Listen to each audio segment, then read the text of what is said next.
What's up, everybody? We are here at episode 6. Hard to believe we are already here at episode 6. We are trying to get the neck on today. Anyways, I'm doing this one because you can ride it anywhere. Karen can't give you any problem.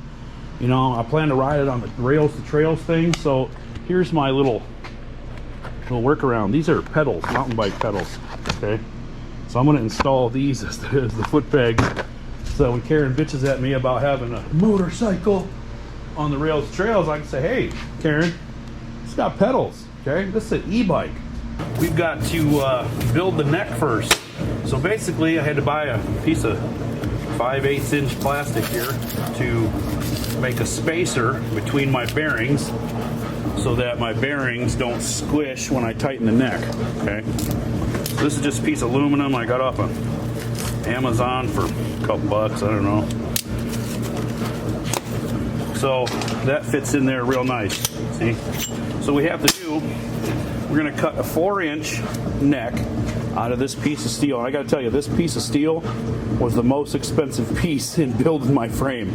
This pipe right here was $55. I about shit my pants.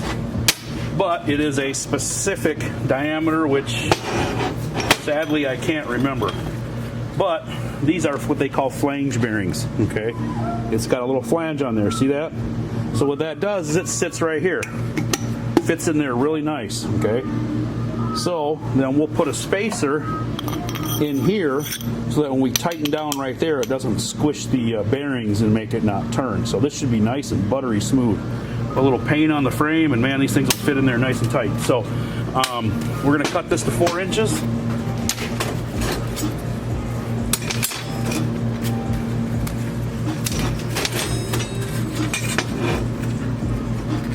All right, so we're perfect. You got it in there. That center spacer is not moving. It's perfect. So that's our neck right there, okay? So now we got to drill, 5/8 hole into the forks. All right, so we got the neck on there. As you can see, she spins real nice. We're gonna put this lock nut on the bottom, get everything situated. There we go. Like butter. So we got the lasers on it. We get everything squared away with laser beams.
That's how we do that.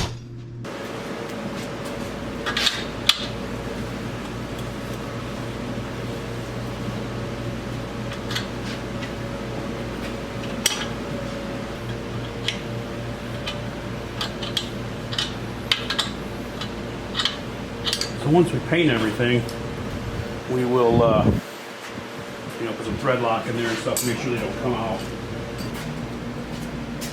So as you can see, this is it right here.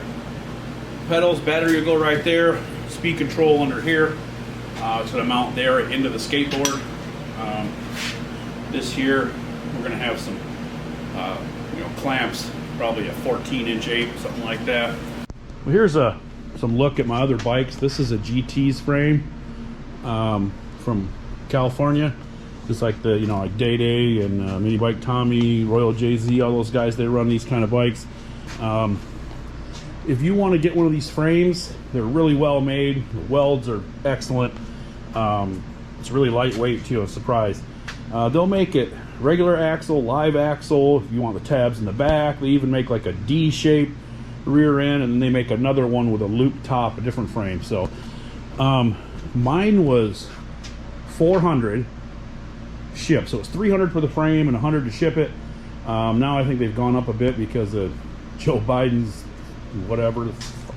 This is a real nice bike. The biggest thing is just getting the front wheel and the rear wheel straight. You know what I mean? I had a lot of wobble problems with the front end because they weren't perfectly straight. So I just got some angle iron and squeezed the two. Because see, they just use collars to keep the wheel on, so you can move that rear tire wherever you need to.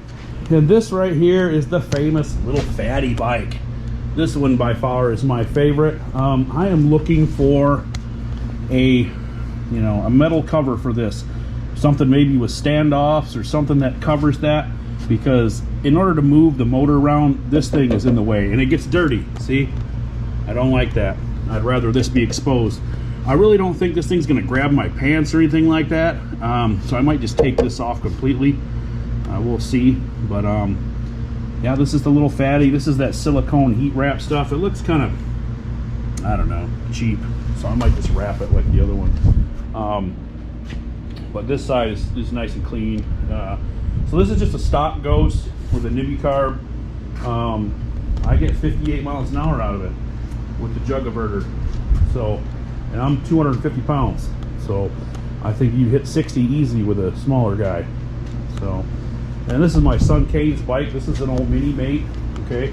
And we put the forks on, and I got some of the, I think it's RCF trees right here. RPC, excuse me, RPC trees that sticks out further and will allow the bike to turn more, because right now it doesn't turn for squat. That's it.